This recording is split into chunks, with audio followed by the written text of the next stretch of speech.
All right. Well, hello and welcome to the Vulnerability to Viability thematic webinar. My name is Derek Armitage, and I'm based here in the faculty environment at the University of Waterloo. I'm very pleased to host today's webinar and our speaker, Dr. Bala Niku, who I'm going to be introducing in a moment. Just to get started, though, we wanted to share that the Vulnerability to Viability Global Partnership is a transdisciplinary research, knowledge, and action network with over 100 members in Africa, Asia, Canada, and internationally. The goal of the partnership is to support small-scale fisheries in their transition from vulnerability to viability. And we do that with a focus on co-creating and co-producing knowledge, developing information systems and repositories of information, developing multifaceted capacity, synthesizing and integrating knowledge for the governance of small-scale fisheries, and through processes of knowledge mobilization. The Global Partnership aims to identify the diverse factors and conditions contributing to the vulnerability of small-scale fisheries and engage collaboratively with small-scale fishing communities and other key NGOs, government and university partners to enhance small-scale fishery viability. And in doing so, we're conducting community-engaged research in 6 countries in Asia, in Bangladesh, India, Indonesia, Japan, Malaysia, and Thailand, and 6 countries in Africa, in Ghana, Malawi, Nigeria, Senegal, South Africa, and Tanzania. The V2V Global Partnership is bringing people and organizations together across physical, cultural, and disciplinary boundaries. And one of the ways in which we do this is through the V2V thematic webinar. And that's an initiative that we really use to facilitate and generate some high-level discussions on vulnerability and viability themes and topics within the context of small-scale fisheries. We have featured academics, government representatives, practitioners, and members of civil society, all of whom have made significant contributions to the theoretical, practical, and policy aspects of small-scale fisheries, both locally and globally. The V2V thematic webinar series typically takes place on the last Friday of every month, and it will continue to do so through the year 2024. The series is available through the live streaming on YouTube. Details regarding the monthly webinars, including speakers, topics, and titles, and links to webinar platforms and lots of other information is available on our webpage at www.v2vglobalpartnership.org.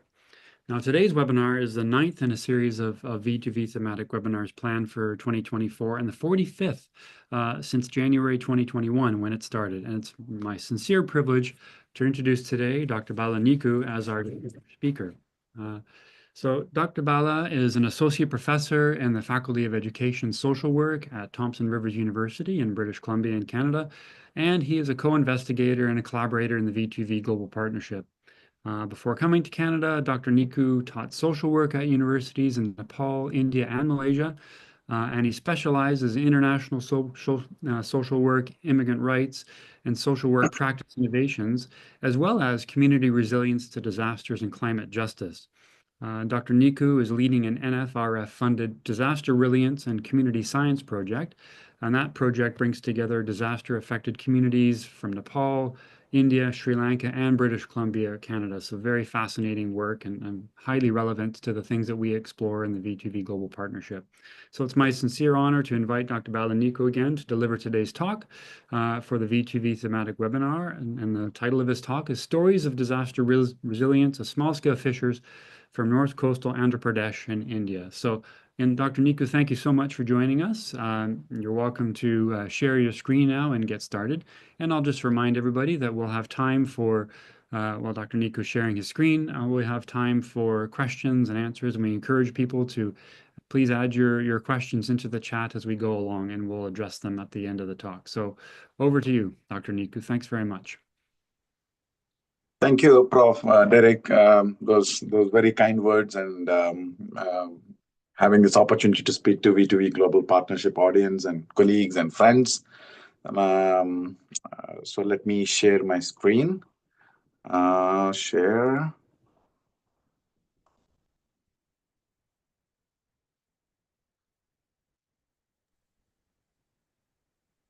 I think this is good, Farsad. Yep, all good. Awesome, thank you. Once again, namaste. Good morning from Kamloops. This is 6 o'clock in the morning. I think in Waterloo it's 9 o'clock. In India it's 6:30. In Indonesia and other parts of the world it's a little later. So wherever you are, I really bring greetings and how do I, greetings and my respect, because this is an honor coming to Canada in 2018 and have an opportunity to work for the Thompson Rivers University School of Social Work and Human Service. Thompson Rivers University is an interior university. It is located on these unceded lands of Indigenous people, Sukwakmek nations, where you can see our campuses are located in different places. And I acknowledge this place where I recreate and work and have my family here. Have the opportunity to talk to students, colleagues, work with disaster-affected communities.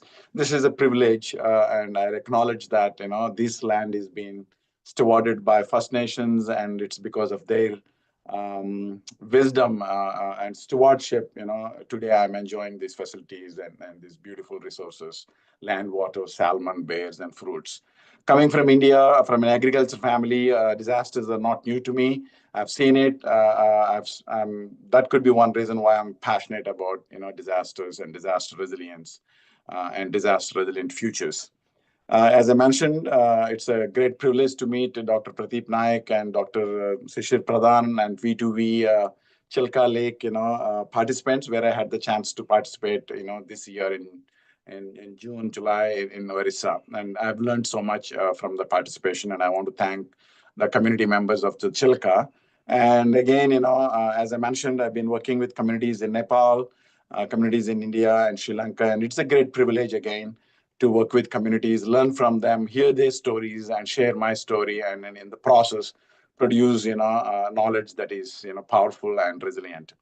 So I want to thank New Frontiers in Research Fund, which is the funding agency for this project, the Social Sciences and Humanities Research Council, TRU colleagues, and in India, I work with Dr. Kodi Srinivas, as you can see, Shivashankar Malla, who is working on Kulleru now. We will be having a field school there again with V2V partnership with Professor Pradeep Naik and others.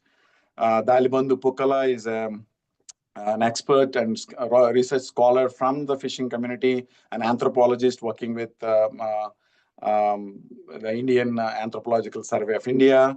Usha Paidi is again a community member, MSc in Aqua Science from Andhra University, village fisheries, department. She contributed so much. So I kind of acknowledge many people in the process.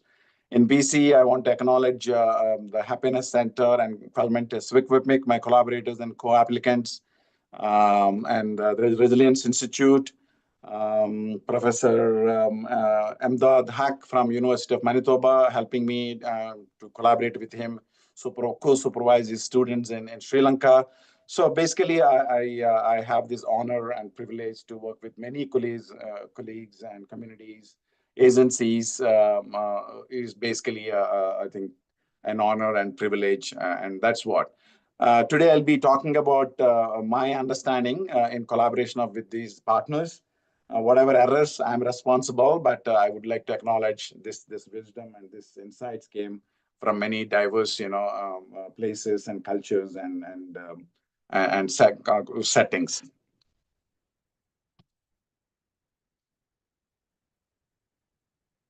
Next slide. Okay. Before I move on, what is this resilient stories and why I'm interested in disasters is basically there's a lot of disaster theories, and disasters are contested spaces. They're disruptions. They're not natural, but they're made, they're induced. There are natural hazards since we can't manage them, and there's a disruption, and they become disasters and then become epidemics and catastrophes. Basically, disasters are not natural, human made. It's the failure of policies and politics. Disasters do not kill people. It is the mismanagement of the disasters that kill people. Again, I'm coming from a social action, disaster justice kind of framework, which influences my work, ongoing work, and also the presentation that I'm going to give today. Again, when we talk about disaster theories, there's a lot of theories. Initially, these theories are motivated by acts of God, then acts of nature. That's where natural disasters. By adding natural, I think there is a language, politics, and media and policy politics there, as if it appears natural, so that people do not question the systems and the hierarchies and status quo, but they accept this is natural, their karma, or something that cannot be avoided. So being natural, the prefix to the disasters, I think we should question as academics and researchers and disaster justice scholars. Then I think the scholarship has developed, and now we talk about disasters as a joint effects of nature and the society. When I say society, it's the pillars of the society: the media, the politics, the governance, the institutions. And finally, there are also, I think, critical theories like social construction theories, where data is constructed, social constructivity, interpretivism, basically a radical feminist critical theories that looks disaster as critical spaces where contestation takes place, engagement, where is the actors, they bring their self-interests. So what we see on the ground is basically an amalgamation of all these interests and agendas and politics. So again, in short, there are many disaster theories. I belong to social constructivism or disaster justice, basically social work action or social work research, which I believe is powerful because it makes dysfunctional functional, or it makes helps me to help an issue a non-issue. For example, in some cases, in some societies, climate change is not an issue, or domestic violence is not an issue, or child labor is not an issue. As social worker, my job is to make that as an issue because that violates human rights, that violates climate justice.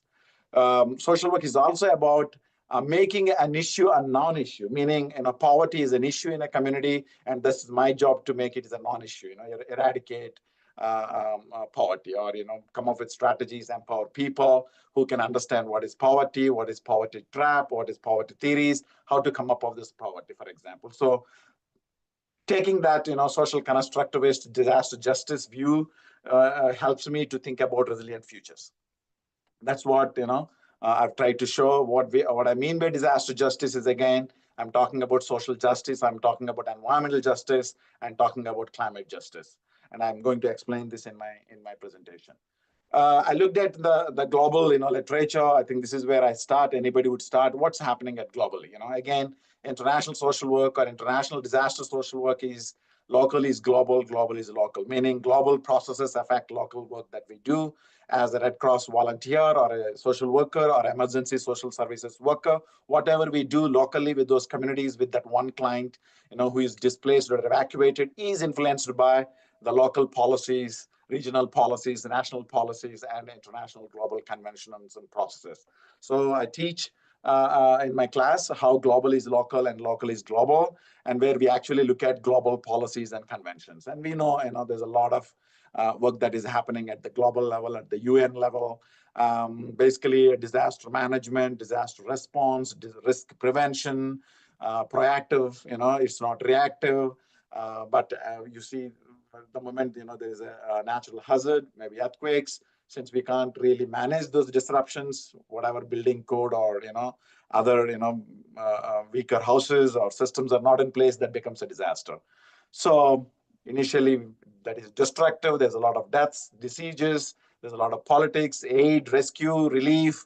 That is where we were, and we want to move on to regenerative, disaster is responsive, disaster justice, proactive, human rights are being protected. And that's where I think also marine and fishing also becomes interesting. Coastal resilience, marine governance, blue justice that we talked about in the Chilka Field School really gave me some insights into that. Risk prevention, living with uncertainty. In BC, we are talking about living with, or coexisting with the wildfires. You cannot really suppress them because they're natural hazards. In a way, those processes are required to regeneration of the forests, but you also have to coexist with that. And then why we are having this intense frequent fires? Because of the mismanagement of the silvicultural practices, climate change, maybe a timber lobby. I would look at the urban, rural, housing constructions. I can see there are many reasons why wildfires becomes a disaster, and then there's a lot of destruction. So we are moving from a disaster management risk reactive survival mode to disaster justice, human rights, disaster responsive, integrated, efforts. So, which is a good news. Again, there is this Sandai firm where it talks about how do we manage disasters, how we should manage disasters, and how we can actually get to disaster resilience. So if you look at the Sandai framework to the marine or the coastal governance that we are all interested in, are working with small scale fisheries who are supposed to be vulnerable and low income and low capitalized, facing resource conflicts with the trawlers and big industries. Um, and there is the being in the shore and by very nature of the fishing and the harvesting fish in the sea, cyclones and hurricanes and other typhoons they face. So basically Sandai framework is talking about understanding disaster risk. Of course we understand what kind of disaster risks that the small scale fisheries are facing right now. So what is the mitigation strategies then? Because it talks about investigating in disaster risk reduction resilience. So as academics and researchers, we need to come up with some mitigation or adaptation strategies so that we can advocate for them and governments can implement these strategies. So what could be a mitigation strategy in the case of small scale fisheries? Maybe carbon capturing coastal mangroves. Those are the nature-based solutions that have been there. It's been there in the science, but I think somehow mangrove forests have been destroyed because of the firewood or other resource needs. How do we bring back these mangroves? There's a lot of work happening again. The Action Foundation and many other non-profit civil NGOs doing fantastic work in India, for example. What are the adaptation strategies, for example? How do we prepare for sea level rise? Again, there's there's a lot of science there. More frequent and powerful storms tied to disaster preparedness. Can we really prepare our communities to face these uncertainties? There are other things that you can see there related to disaster preparedness, relief, and safety at sea, which is priority number 2 and 3 there. For example, there's something called hardening coastal infrastructure. It's been suggested again in the literature. Again, at the same time, hardening shorelines also reduce saltwater intrusion and coastal erosion may lead to inland flooding. So there are these conflicting strategies that we need to kind of research about and give evidence-based policies to the policymakers, city governments, so that they can come up with a better projects. Improving land-based disaster response capabilities. This is what I was looking at in India and Andhra, where we are doing some studies beginning this year. Improving rescue at sea capabilities. Recently, the minister Achanayadu in Andhra, disaster mitigation and fast governance, real time governance. They're talking about that giving gadgets and using telecommunications and geographical information systems. Basically, the technology to improve the capabilities to understand the weather patterns and the wind patterns and send these messages to seagoing fishers so that they can make decisions. So improving rescue at sea capabilities, improve weather forecast and dissemination that I just spoke about, improve communication capabilities. These things can be done to improve the disaster preparedness and relief, not only in Andhra, but anywhere. Also, there are potential human rights issues because we're talking about justice, which is about fairness and equity. How do we ensure everybody have an access to disaster aid, disaster rescue, and relief materials? How do they access mental health? How do we can create safe spaces?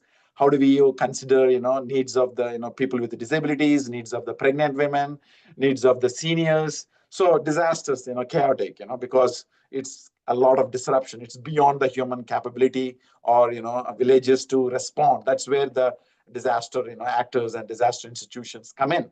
So there are a lot of potential human rights violations. For example, in Nepal in 2015 earthquakes, there's a lot of houses being destroyed. There's a lot of religious activities, religious conversions, party politics. If you have an access to a particular party, you would get some housing. So there are human rights violations, knowingly, unknowingly, intentionally, unintentionally. How do we adjust? How do we address them? So protecting right to life is a human right. Of coastal fisheries, again, they're vulnerable. They're using kind of technology, boats that are not actually, maybe withstanding with the changing, weather patterns. Of course, there is indigenous knowledges, but are we ensuring, there are critical infrastructure in place?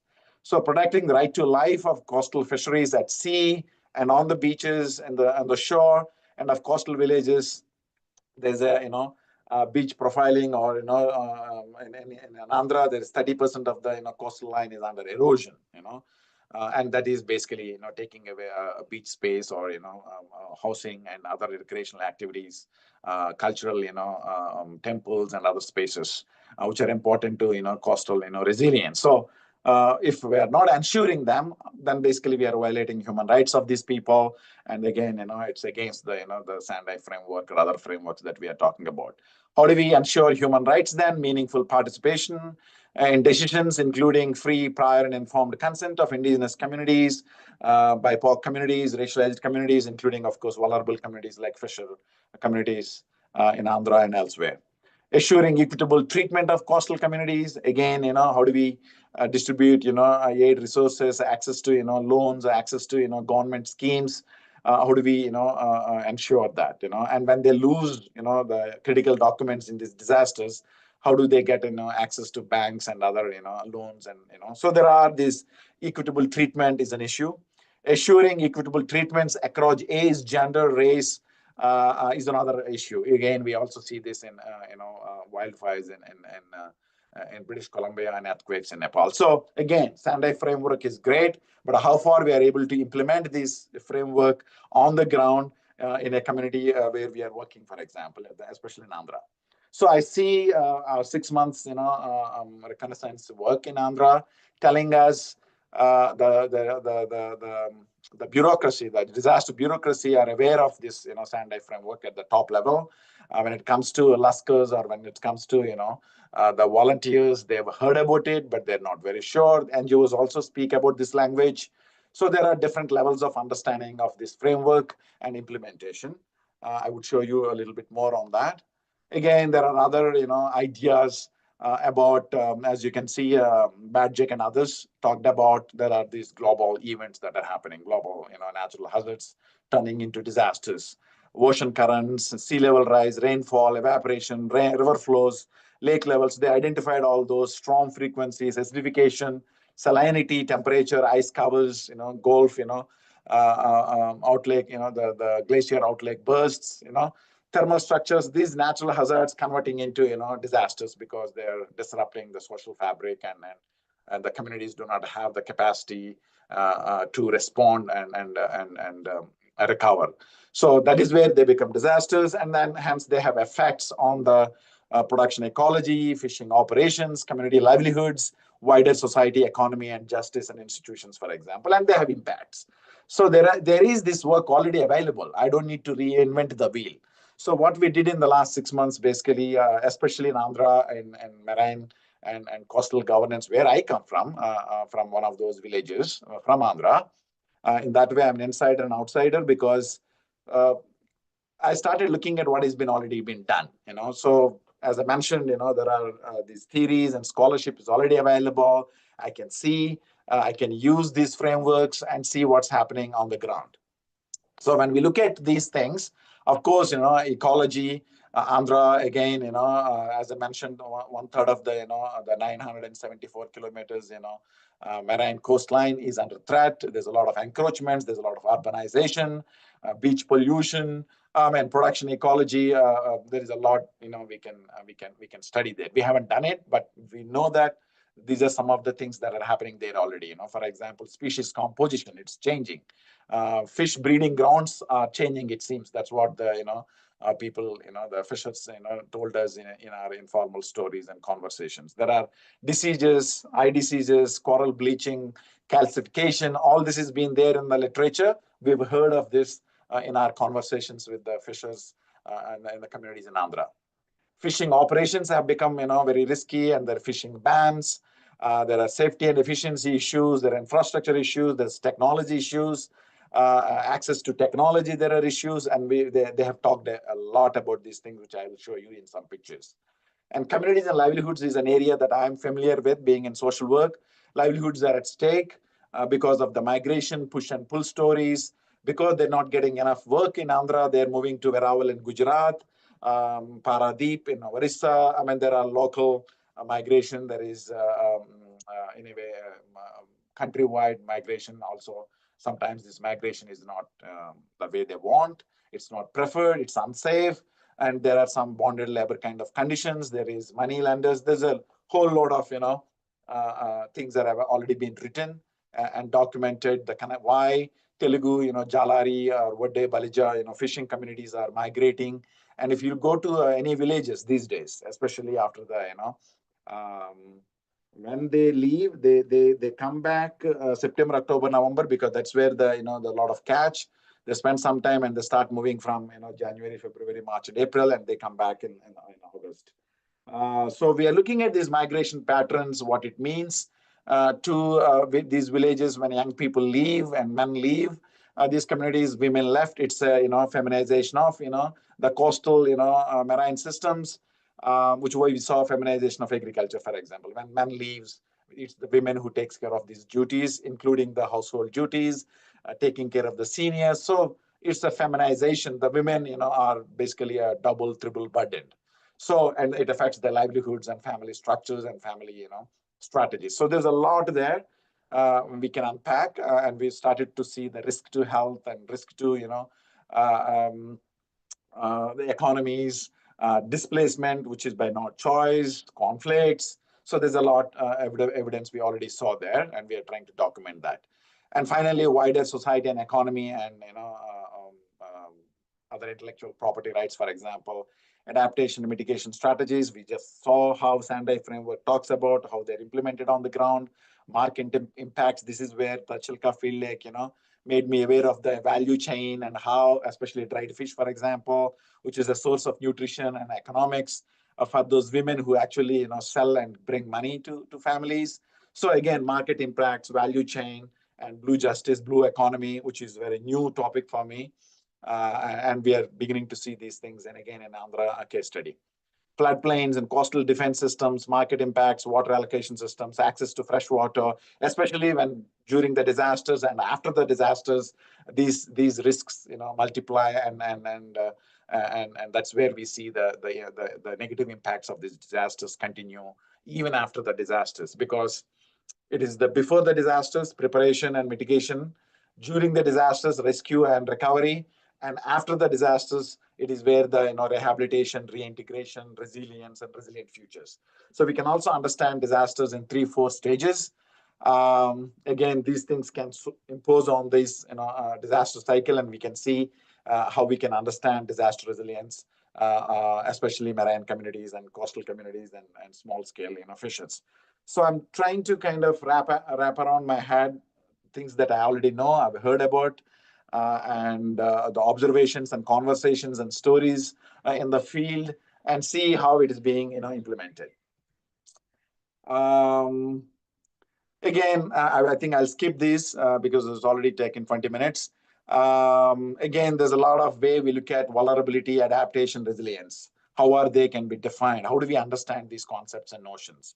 Is adaptive capacities part of the resilience, or resilience is part of the vulnerability? Or is it adaptive capacities at the core of the resilience, and the resilience comes from the reducing the vulnerabilities? There's so many ways. I think the scholarship is already available, especially Adgar and others' work is very important in this sense. And from there, I see the work that V2V Global Partnership did. I mean, again, I came to know about this work during the Chalka Field School, and I've started reading these papers, and it tells me that basically, yeah, again, it makes sense, to avoid the word resilience. It's not bouncing back, bouncing forward, but it's the viability. How do we make this vulnerability to viable? Vulnerability to vulnerability, vulnerability to viability to vulnerability. There are many scenarios that we can saw, and I saw commonization, decommonization, all that in Chilka Lake as an example. And we will be doing, the Kolleru Field School again, thanks to Dr. Pradeep Naik and Sajid Pradhan. We are working on that in December. We'll go and study this particular site using the same framework, which will give us, more insights. Basically, I think if I understand V2V, there are these 5 domains. And then basically small-scale fisheries experience a wide range of conditions and drivers of change. That's where fault lines and, I talked about ruptures, How do we understand these drivers of change that are happening on the ground, and that that continuates, or that multiplies the vulnerability that we see, economic vulnerability, physical vulnerability, political vulnerability, cultural vulnerability. Again, we can, there are many vulnerability assessments and all that. So basically, it's vulnerability is the host of, factors that we can understand. So what is the connection between the drivers of change, for example, aquaculture, pisciculture, or changing, policies from small scale to, maybe a trawlers. So how do we understand like climate change or migration, is the driver of a change, and how it increases or reduces the vulnerability, for example. So forms of vulnerability experienced by small-scale fisheries also highlight potential transitions. Again, V2V is all about transitions, and how do we understand these transitions again, So this work is useful. I don't need to talk about, V2V framework to you all. You're very familiar. So basically, I'm now trying to, see how we can use this, framework in the work that we do in Andhra. Ecological environmental attributes, economic and development processes, governance and management. These are all the domains that we can see these vulnerabilities and transitions towards resilience and towards, maybe viability and then the futures. So this is very useful. As I mentioned, I use community science as an approach because community science is science that is co-produced. Community members take the ownership. And if they take the ownership of their own data and their own stories, I think that's where the resilience we can see. Again, community-driven social citizen science, academics-driven social science, participatory research. There are many forms which we can talk about, but I believe in open innovation. I believe in dialogue and deliberation. That's where the digital stories came from the work that we did in Nepal, the work that we did with the Resilience Institute in BC with the wildfires, with the Happiness Center, where we looked at the homelessness. Is it because of the fire? So there is this, community science working with communities, victims or, vulnerable champions, whatever you call, disaster champions or disaster experts in their own respect.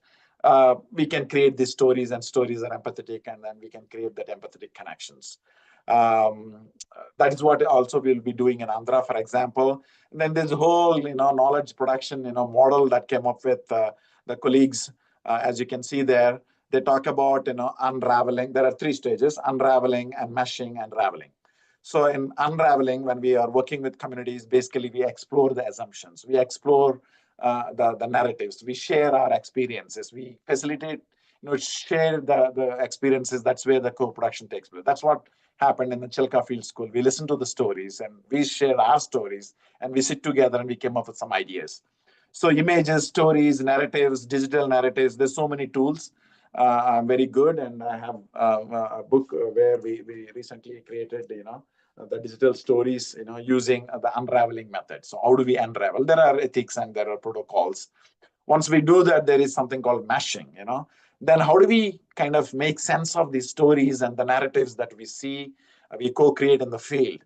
That's where we create some new concepts, maybe coastal governance, coastal resilience, marine governance, blue justice, blue ocean, governance, small scale fisheries are the 50% of the, all these statistics, evidence we can create new concepts, discard some old concepts, synthesize the data, and then connect the perspectives. I think that's what, the community science can be very useful, when we work with them.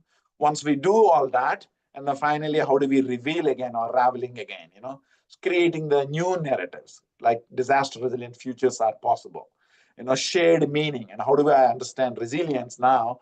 It's not only bouncing backward or building better, but it's more than that. It's grounding myself. It's finding my own resilience in the spirituality. It's my, maybe I'm not economically resilient, but, spiritually I'm resilient. It's individual resilience, social resilience, community resilience. So we can create these, narratives, a shared meaning, and finding an applicable knowledge so that, we can improve our policy implementation. So I'm just kind of, very comfortable with this kind of methodologies, and that's what we have trying to use. Why all this? Again, it should help me to understand, promote, strategies and activities to disaster justice. Again, when we talk about justice, there's a distributive justice, there is a procedural justice, there is restorative justice and retributive justice. I talk about this in my international social work class, but again, justice is fairness. How do we make sure that fair treatment and fair access and fair entitlements to coastal communities when it comes to disasters that they face, whether it is cyclones or earthquakes or beach littering or acidification or losing their catch, migration. How do we understand this? That should help me. The final piece that I'm working on with my colleagues, as I mentioned, disaster resilient futures. When I say futures, knowing socio-cultural, political resilience or governance is not enough. We have climate science or climate resilience. There is a lot of connections. There's a lot of science is already available.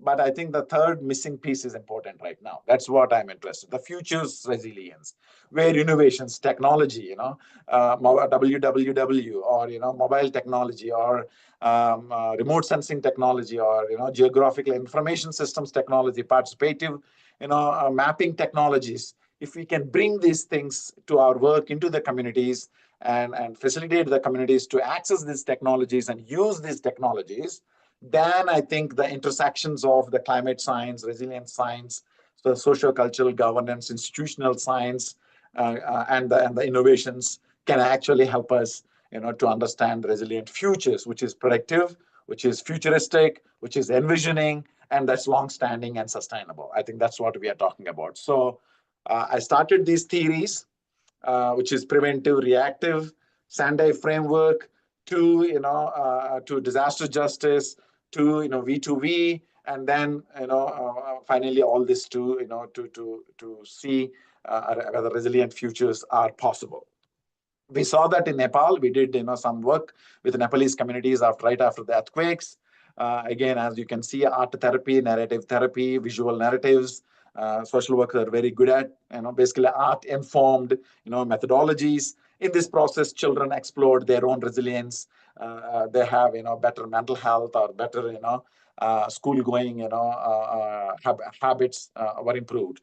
And we know that, and it works. We can also planning to do the same thing with the coastal communities and the children who are uh, uh, maybe knowledgeable in itself about the sea, about the beach, about the animals, about the fishes, about the processes, and the disasters that they've experienced, whether it is tsunamis or the cyclones or the floods, whatever, poverty, access to food. So we have started thinking of some work with the fishing community children in Andhra. We can also use art programs, collages, helping them to create some books, which we have done already in Nepal. So we know how to do these things. Again, this helps, to bring the creativity, and then children can express, especially some children will have difficulties to express if they have some disabilities. These art-informed, strategies are very, very powerful. As I mentioned, the Resilience Institute work that we did, and basically exploring your own resilience stories. So you tell your story, you write your story. There is a process of curation, and then an artist or somebody can actually visualize your story into an abstract form. For example, as you see on the screen, the salmon and the turtle is my own story. When I looked at my own resilience in working in different countries and different cultures, having extended families and students and being racialized, scholar in British Columbia, going back, cultural brokering. I see my life in two different liminal spaces, the India, the global South, and the global North. I'm privileged. At the same time, I'm also, having my cultural identity and racialized and microaggressions, for example. So my resilience comes from my roots, my spirituality, my culture, my belief systems. And I believe salmon and turtle, they lay these eggs in the beach, and they're lucky, they hatch and they go back to the, So I continue my ties with my colleagues in Andhra, in India and Nepal, and my colleagues here, and I make sense of my world, and I derive my own resilience, for example. That was very powerful. So digital narratives, that's something that we are trying to do. So in the last so basically, this is a work in progress, as I mentioned. This is an opportunity to share this work with V2V Global Partnership, colleagues, so that, you can guide us how we can actually move forward. How do we bring disaster justice when we're talking about small scale fisheries and their resilience, or coastal resilience and tenure issues, for example. I remember Dr. Sishir Pradhan talks about that. So what we did is, like last few weeks, we looked at Andhra. There's a 211 villages only in the first three villages, the north coastal Andhra, Srikakulam, Vijayanagar, and Visakhapatnam, where Dr. Srinivas and Shiva Shankar are already working. So basically, the coastal communities or fishers in coastal Andhra and Andhra, I think qualifies this definition, which is called small scale, fishers. Basically, when we're talking about small scale fisheries, we are talking about low capital investment, high labor activities. Often they do, different livelihood strategies, migrate and do some agriculture work, some industrial work in Hyderabad and other places. So the multiple, livelihood strategies they see. No vessels or small sized vessels, relatively low production, which is household consumed, but also, a little bit locally and directly, sold to the other markets, operating close to the shoreline on a single day basis. So this is what I saw when I visited some of these villages. Again, Andhra as a state is very important within India. There's some statistics. There's some global statistics that I started looking at it to make sense the very idea of small scale fisheries and globally, regionally and locally. Again, Andhra, very interesting. For example, when it comes to non-motorized, landings, there are 5% that comes from Andhra, whereas, countrywide, it's only 1%. So what is this means? What is it telling me? If you look at the quarter-wise fish landings in the country, there's a high quantity of fish landings during October and December, 36 point, whereas in Andhra it is 28%. So I'm just looking at how Andhra is located, one of the three largest coastlines in India. Very interesting state in that sense. So I'm trying to understand Andhra and its location within India and globally. There's a lot of interesting initiatives already happening global. For example, the last year, 2022, there's an International Year of Artisanal Fisheries. And then in Andhra, as you can see, they have done an International Coastal Cleaning Day recently. There is a Machikar Sankshema Samiti, which is fisheries welfare associations. There is, Andhra Pradesh Rashtra Vadabali Sankshema Sangam is like, Vadabalis is another community within small scale fisheries, and like Jalaris. So they have these associations and federations affiliated with national, organizations and international organizations. I see these federations and associations and unions are actively involved, and that's how I see some of these ideas are percolating onto the ground, which is great. And these are grassroots innovations, civil society innovations, which are key for talking about disaster justice. So I see all that is happening in Andhra, and there are these disasters. 2014, there is a Hadid. This is the time Chandrababu Naidu, the current chief minister, was also ruling at that time. Disasters are everybody loves a good disasters, especially politicians, because this is where the media, this is where the vote banks, this is where the funding, this is where there's a lot of mobilization that can take place, and then you can build your party and your ideology, and there's a lot of stuff happens. Everybody loves a good disaster, except the disaster victims. 2014. Chandrababu Naidu was in the forefront. I think there's a lot of rescue activities, relief activities. I still see Andhra disaster management is still reactive, though they use a lot of technologies these days. I think they're moving towards more preventive and more proactive and more rights based. I think thanks to the activism. And I looked at 2018, the Titli, disaster. So when we went to these villages, we kind of asked what's happening, how is their life, what are they doing, what is their story. How are they doing now? How is their family? What was their father? So one person did tell me, my grandfather was having, kind of a good time. He did not have a lot of technology, no mobiles. He used to, have very minimal, clothes. My father having a short, a little better boat, and now I'm having a pant. So basically, he's, giving us an example of how clothing it tells the level of technology and access and economy, but now I'm not getting any cash, so what should I do? So these are the questions that needs to be co-created and find solutions with them.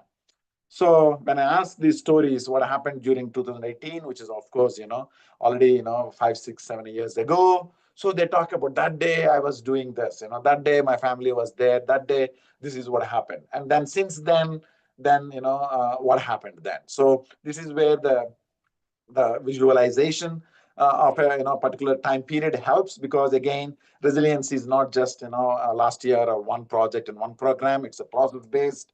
It has to be built over the time. So that is the kind of idea why we want to understand entry point as a disasters, and people do remember these critical incidents happened in their life and what happened exactly, so we can actually use their memory. Of course, there is a communication, trauma informed sensitive communication, which I'm trained. So all that, people have told their stories, what happened in 2018 Titli. Again, I use this knowledge co-creation model. Okay, so what are those narratives? The narratives that in Andhra there are 60 cyclones. Every year there's a cyclone. Every year there's a disaster. Every year there is mobilization of government bureaucracy, civil society bureaucracy. Every year this is natural. This is part of the new norm. So more than 60 cyclones. People talk about many cyclones. Recent cyclones, for example, Cyclone Fani, Cyclone Asani, Cyclone Gulab. Again, these cyclones have differential impacts on different communities, because again, it is the vulnerable communities, vulnerable fisheries. Within the fishing community also, it's the vulnerable families, and women and children are most affected. Disasters do not see race and gender. They affect vulnerable communities. They cut across the cultures. They cut across the governance systems. So that is the kind of narrative that we got from the academics and scholars when we met them.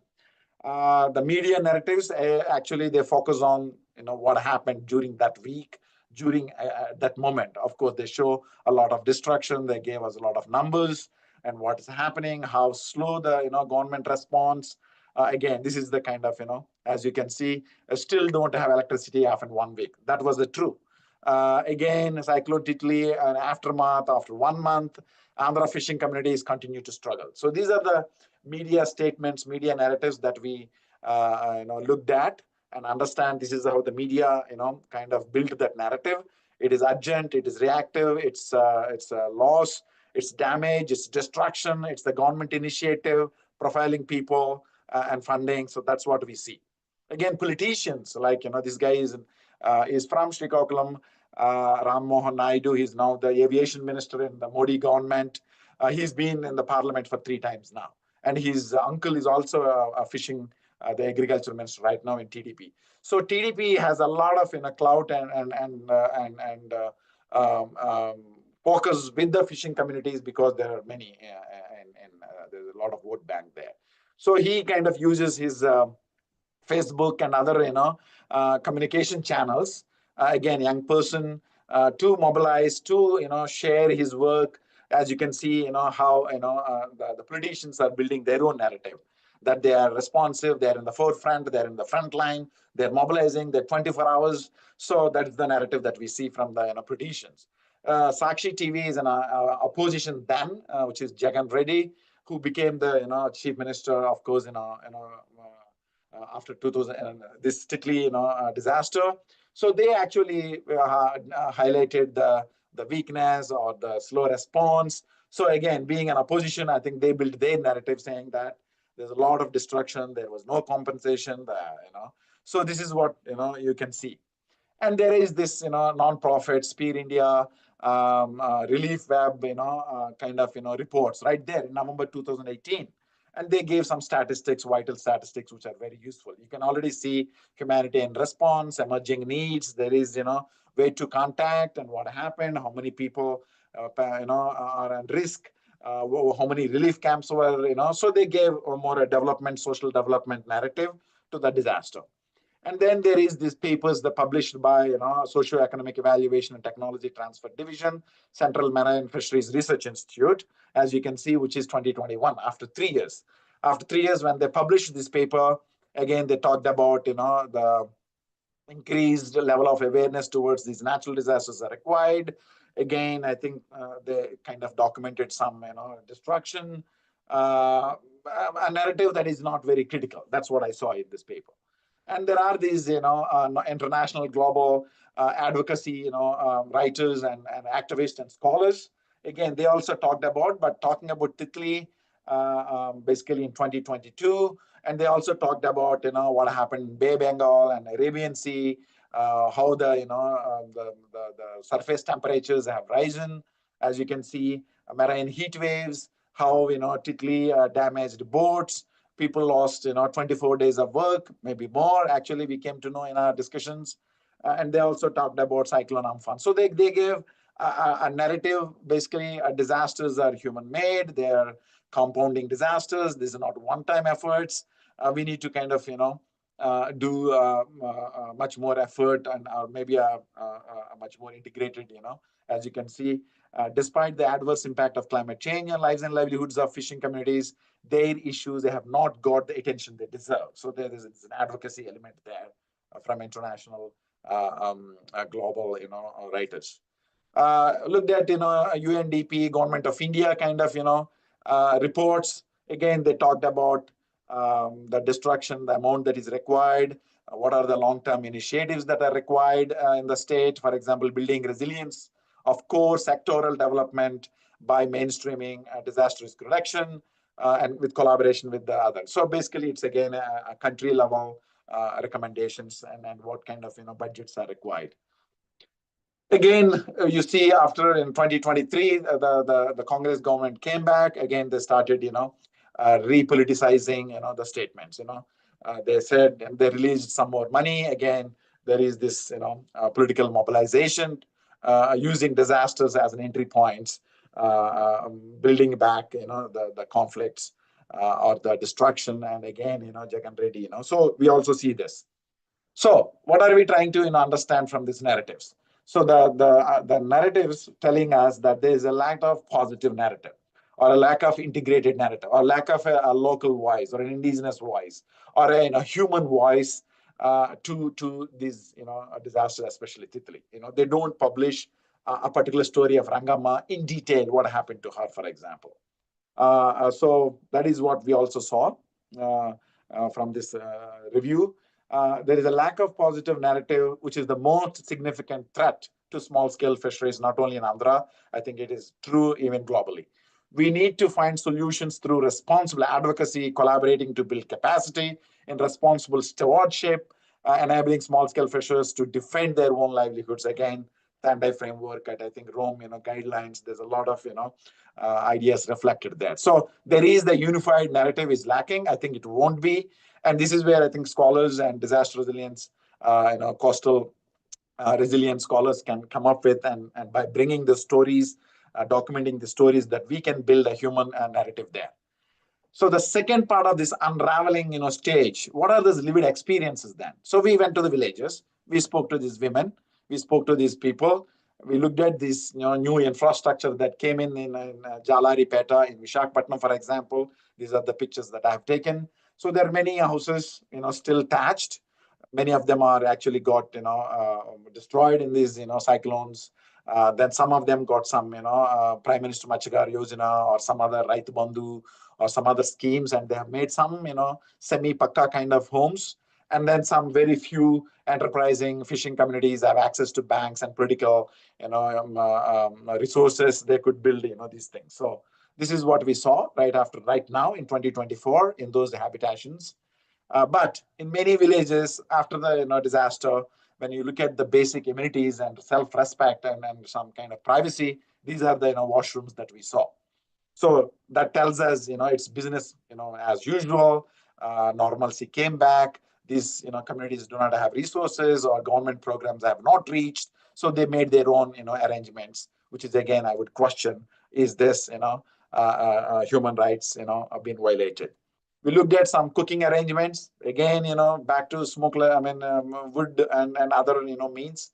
There could have been a lot of, technology transfers could have been taken place, smokeless chulas or solar, cooked stoves. There's a lot of NGOs funding and global funding. Why is that funding is not reaching and the technology is not reaching in these villages right after the disasters again, there is an opportunity for governments and corporates and companies to bring these technologies. So again, people are spending a lot of time to fetch water, bring drinking water and store that water, salinity, saline ingress, sanitation. So basically, I haven't seen any improvements. So can we question now? So what are the roles of then disaster actors when it comes to coastal disasters or cyclones and floods in Andhra? What are their roles? What are their tasks? What are their skills? And there are, scholarship on that.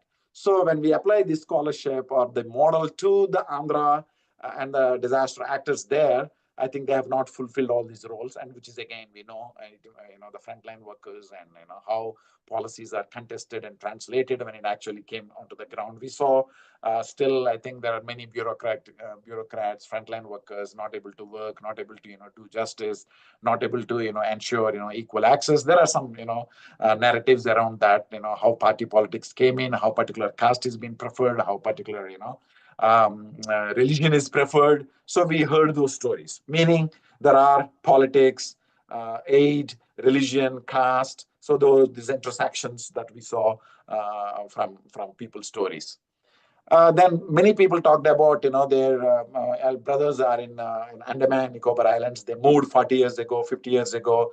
They're having a good time and they're sending money. So we also had a chance to go to Andaman and Jangli Ghat and talk to the Telugu communities there. So they talked about their resilience, their technology, and their connections to the original places, which is again, I think, intergenerational, beyond these boundaries, which I think less explored area within disaster resilience. So they talked about, they built, temples. People talked about the children who went to Andaman. As you can see, this is one of those Ekuru village, Battigalluru village. So there are some villages in Andhra, in Borua and Garma, and those areas actually migrated to Andaman because of the Indian government schemes in 1950s and 40s, even before during the Britishers, and when they built the Kalapani jail and the sawmills and all. So there is a huge history of migration from these villages already. Right now, we are talking about migration, which is a fourth wave. The first wave to Myanmar and Rangoon and those, and the second wave to Andaman, the third wave to Gujarat and Verawal, and the fourth wave is to other countries, and so there are these migration patterns that are happening. So we came across their stories and their sharing. This is Andaman. We showed these photographs to these villages. Look, this is how Andaman looks like. This is how their jetty. This is how Jangli Ghat. This is where the Telugu fishers are living. So we co-create these visuals, and then fishing communities in Andhra, in Garamandalam, wherever T. Machilesam, Jalari Peta, Mukkum, where we visited. So we are trying to co-create so that we can understand that meshing. How do we produce this knowledge? Again, coming back to technology, Dr. Srinivas, who is working with me in Andhra, he actually published already, the kind of boats, the kind of nets that we have. There are 30 kinds of nets, that he documented, as you can see, and different types of nets are being used at different times, different communities, different boats, different fishing grounds, and they use indigenous knowledge, the wind, the type of wind, the direction of the wind, the season. So there is a lot of indigenous knowledge. Again, Dalibandhu is another colleague who actually documented all this. So there is already a scholarship available in Andhra on this, fishing communities, which we are trying to mobilize and sharing these published literature back to the communities. So again, we looked at the women and their role, and Dried Fish Network already published what happened to these dried fish women. How do they sell? How about where are they drying? What are the issues? The value of dried fish in our gastronomy, and there's so much already published on Andhra, in fact. So we also looked at it, and we also spoke to these women who talked about the difficulties of selling and storing, and basically fish catch and all that. So again, culture plays an important role. Again, there's the paper how fishing communities are ritual based, religion based, culture, taboos also plays an important role when we talk about resilience, as you can see there. So we are kind of concluding now. There are resource conflicts, there are livelihood conflicts, there are tenure conflicts. So we can see that those are the narratives already coming from the ground when we do unraveling, raveling, and meshing. So now, what next steps then? So this is something that I'm interested in. We will be doing some the field school as a strategy again, where we will speak to communities, where we will implement the V2V transition model there. We look at commonization, decommonization, taking the like Chilka Lake, we have Kolleru Lake. I think we will be doing that in December. I think the next phase beyond 2025, we want to look at some infrastructure and some technologies, some innovations that are happening. How can we bring those technologies, these to communities, and see what will happen? That's what we are proposing, and we are thinking beyond 2024, where this particular project ends. But we are thinking of creating these new narratives by bringing these technologies, and Dakshin Foundation is already doing some fantastic work with some apps and participatory JS mapping and geotagging. There's a lot of work is already happening. Already, Andhra Pradesh, the new government is committed to bring these technologies. And we want to see how these technologies, we want to introduce some other ideas from Bangladesh, like floating gardens, for example, nature-based solutions, place-based knowledge. There's so much that is already available. So we want to take these best practices and share it with the community and see what they want to do. So that's where the raveling and unraveling and meshing, I think, should be able to help us to understand the new stories, the shared meaning in these areas. So there's some key publications I kept there. So basically, what I presented is what we know and how community science is helping us to understand disaster justice. And the Titli disaster case study helped us what's happening in fishing villages in Andhra. And we have these plans with the field school and the technology and some innovations. And maybe we will be able to understand what we mean by coastal resilience. Thank you so much. Okay, wonderful. Thanks very much. Yeah, for a really wide-ranging discussion of a whole bunch of things that are really central to many of the things that we think about in the V2V Global Partnership, and so all sorts of great connections. So thank you for that. We do have a little bit of time left for some questions, and we do have a few questions, so we wanted to make sure we have a chance to ask you those. And maybe what I'll do actually is start with a question from Pradeep Nayak. So his question is, thank you, Dr. Niku, for a lovely talk. Can you explain the notion of, and these are some terms you mentioned, can you explain the notion of faultiness and raptures, as you mentioned, and sort of contextualize that to disasters in small-scale fisheries and coastal communities, and maybe with an example or two would be wonderful. Awesome. Yeah, I think this is something that I talked about. Again, disasters. Why I'm interested in disasters, as I mentioned, the contested spaces, and there's a crisis, there's a disruption. So that critical incident helps us, taking this idea in earthquakes, where there's an earthquake, there's a rupture and there's a fault line. So how do we understand these ruptures and fault line idea when it comes to, coastal governance or coastal resilience? For example, we looked at, the earthquakes in Nepal. Let's say there are these, ruptures. There are sudden ruptures, and there are, gradual ruptures. Sudden ruptures could be a crisis. Sudden ruptures meaning collapse of the water system, or collapse of the critical infrastructure, health, schools. So when we're talking about these ruptures, and the ruptures also brings fault lines. Basically, fault lines are the fractures in the seismic activity. So when there's a rupture, when there's a crisis, when there's a disruption, when there is a problem in the social fabric of the people, they're not coming together, they're not able to come together. There are social fault lines. There are inequalities that we saw already. What happens after the disasters, for example. There are economic, fault lines. Again, people have lost their livelihoods, their boats, their source of, income, lost, dry fish, drying, facilities. So there are, economic fault lines. There are environmental fault lines, beach erosion or climate change, temperatures, losing fishing grounds. So social, economic, and environmental fault lines can be understood. And at the same time, institutional fault lines, the governance, the politics, how they're not able to reach, how they're not able to ensure the human rights and the justice frameworks. So then what is the way forward then, So we know these fault lines, we know these ruptures that can be sudden and slow. For example, migration, outward migration towards Gujarat or Verawal for 8 months could be a slow rupture there, slow economic, fault line there, Where do they go, since they're not.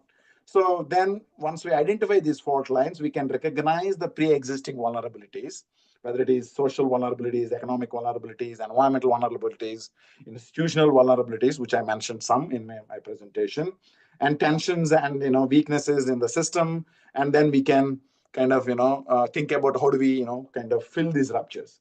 We can also anticipate the type of ruptures in the future, because if these livelihood fault lines continue, maybe then we can understand much more, negative coping livelihood strategies, selling kidneys and blood, or and those kind of things, prostitution, for example. We can then, communities absorb these shocks if we bring, uh, V2V, the transition that we talked about, the understanding about the risk, understanding about the climate. So we can minimize these disruptions that will occur along the fault lines by anticipating. That's where I said, we need to bring in some innovations and some technologies to collect the data, to analyze the data, to understand the, how can we, face these, fault lines or ruptures. How do we then reconfigure? This is the futures. How do we reconfigure and facilitate so that communities can absorb these ruptures, build their own capacities, withstand future disasters, at the same time, face the impact of the earlier disasters, minimize the harm and disruption, and then by understanding these ruptures and fault lines as a symbolic framework, we can actually then move towards ruptures to resilience, and that's where I talk about the futures. Okay. So this is kind of helped again to understand what happened in earthquakes in Nepal, and I thought I can also bring this to when we are studying the cyclones in Andhra. Okay, great. Thank you. Yeah, and in some ways, so another question here kind of takes that perspective and goes very fine-grained in many ways. And this is a question from a colleague, Fuluke. And and this is a very interesting tangent on this, is where is the place of counseling on some of the emotional effects of disasters in communities that are already vulnerable? And because I feel like there's a relationship there, a connection to what you were just summarizing. Yeah. Beautiful. Again, counseling. Since I'm working in Canada, Western social work space, counseling is available. Counselors are available. They're trained. They're registered. They're accountable. There's a system in place. Back in Nepal and Andhra, for example, counselors are there. There is counseling, but it's not accessible. It's not accredited. So again, there are individual communities and collective communities. As we know, Andhra and India, and especially fishing communities, are collective communities. So individual counseling may not be appropriate. That's where the social work, Indianizing our social work or indigenous social work, where recognizes counseling can be a collective affair. When I'm counseling women, being a male gender, but from a different, caste race, I would allow other family members, and then I have a family counseling, and that's happening in Indian social work now. So counseling plays an important role, but we need to understand the cultures and what is appropriate and what is relevant. Okay, great, thanks. So yeah, it just got me thinking. I have a question as well here, and you talked about the many different narratives, which are quite interesting. So I'm wondering, how do you actually balance and or translate these multiple narratives, the ones about loss, damage, destruction, those about social development, those that are lacking positive kind of orientations, both for media, academics, all that kind of stuff. How do you translate and balance these different narratives into some form of action? And how do they shape interventions? I mean, I know they do implicitly, but is there a way to sort of more strategically use these multiple narratives and towards action in some kind? Because I feel like there's a parallel here also with narratives around small-scale fishing communities generally. So curious about what you think. Yeah, Means. thank you, Prof. Derek. I mean, again, this is fantastic. What we've done, at least in BC, with the wildfires, same again, unraveling, meshing, unraveling, right? So this meshing is very interesting. For example, people say it's the homelessness in Kamloops is because of the wildfires in BC. Is it true? Then we talk to homeless, community here through Happiness Center. We talk to them. We shared these narratives with them, and we asked, "What do you think? What is your take on that?" So they gave their experiences and they gave their idea, how they look at society, how they think society looking at them. So they said we are useful. I'm homeless because not because I wanted to be homeless, but the system, the institutions, the welfare system made me homeless, and there are some mental health issues, of course. So there are these narratives, conflicting. So we come together, we discuss what does this mean then? So what and now what? So then they say, okay, if that is the case, if you think I'm a worth and dignity and human, can you do something with me? Can you change the narrative? That's where we came up with municipality governance. So these guys, we know that they know the city very well. They know the alleys. They know the beautiful places. They know the so can we use them as cultural agents? So instead of hiring guides, these people can be guides. Maybe there's a website where people with homelessness and an identity and their names and their phone numbers could be a narrative translating into some action. And we're changing the narrative by bringing these people as individuals worth and dignity. They have skills. These skills can be utilized and they can earn a little bit money. And then changing the narrative of homelessness as pathology, or these people are lazy. Same thing happened in Nepal. When we are discussing with the young people on the wheelchair, there are many narratives. We are gone, the karma, Bhagavan, I can't do anything now. We know that these are the helplessness and self, pity rhetoric. So okay, so what do you mean by resilience? Then we have the ideas. Then they said, okay, teach me some computer, programming or some, so that I become resilient. I earn my own livelihood. Then what about others like you? There's so many of them, became, spinal cord injuries, and they're all on the wheelchair now. So then they started thinking about, okay, so what is that I can do to them?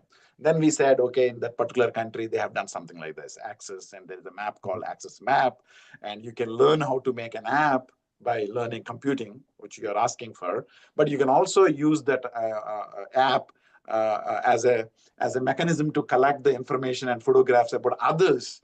So then you have an enterprise, here. So these 4 or 5 young people who came together and working on this app right now with the help of Engage. So if that app, like Airbnb or Uber, basically then they collect how accessible barber shops or schools or health facilities across Nepal, and people can upload photographs. Then you have a map of Nepal, and then we can come up with an accessibility map which can be used by advocacy workers and NGO workers and show how inaccessible Nepal, it is visual. So these people on the wheelchair not only transformed into an app maker and an entrepreneur, and also producing data for their own advocacy. So unraveling these narratives could lead to that co-production. That's where the innovations can help us. Okay. So that's what I see: unraveling, meshing, and then again raveling. Right. Okay. And actually, a number of the things you mentioned there, just in terms of the institutions and then engaging other participants to build capacity in many ways, actually is a nice link to another question by Faluke. And I think you've answered this in some ways, but talking of bureaucracy, then, is it not time to educate governing bodies and institutions on some of these mitigation strategies and preparedness issues? I mean, I feel like there's a real important capacity question there. I see that also. Again, social workers, we work at different levels. Yeah. And I'm happy to see fishing communities are active. They're not passive beneficiaries. If you look at Indian history, I was reading, Korean's work from Kerala. There's a huge evolution, from passive beneficiaries to, international actors, especially India is leading on that. So I also saw that happening in Andhra, those unions and associations that are active, they use WhatsApp, they write letters to the the minister and the chief minister, because they know there are like 600,000 fishing population in Andhra. There are a lot of political clout. So by working with these unions again and sharing them the good practices and how can they leverage and mobilize. Maybe that is one way to actually then, instead of me going and telling chief minister, which is also, I think, an idea as a scholar and practitioner, we can also, um, play that, kind of cultural broker or academic broker and kind of, So at one way, we are strengthening, the academics by our work, research scholarship. International organizations can read our work and then understand what we are thinking, what's happening on the ground. Another way, working with these unions and associations on the ground, grassroots, again, using some social work strategies, social action, participatory action tools, we can also influence the government. So we are mobilizing the community mobilizing the government mobilizing. So I can see all those actors can be then activated, and then maybe that we can see that futures together. Mm-hmm. Yeah. Really interesting stuff. And And again, that's what I saw in Chilka Lake and Pradeep Naik's work, and fantastic. We saw communities that agitated, activated. They know what's happening to Chilka, the mother Chilka, the narratives, the discourse. They can present it well. They have social action there. That's all happening last 20, 30 years. mm-hmm. And there's a lot of scholarship already written on that. Again, Waterloo, your students and your PhD, there is this research which can be utilized by other scholars and IIT, So I can see that was already happening, So the same model, which I think will also work in Andhra. Yes. Great. Well, I mean, we could definitely continue the conversation, and we certainly will. I'm recognizing, however, we have come to time in terms of our thematic webinar, so I think we should probably close things up now. But I do want to, again, thank you, Dr. Niku, for a really interesting talk, a lot of engaging ideas. And again, look forward to ongoing collaboration on a wide range of these projects. So thank you again for joining us, and thanks everybody for joining us on the thematic webinar. Always, we appreciate the comments and the questions, and we look forward to seeing you at the end of the next month for the next thematic webinar. So please stay tuned for that information. So thank you very much, everybody. Have a great rest of the evening or day, wherever you may be. Take care. Bye.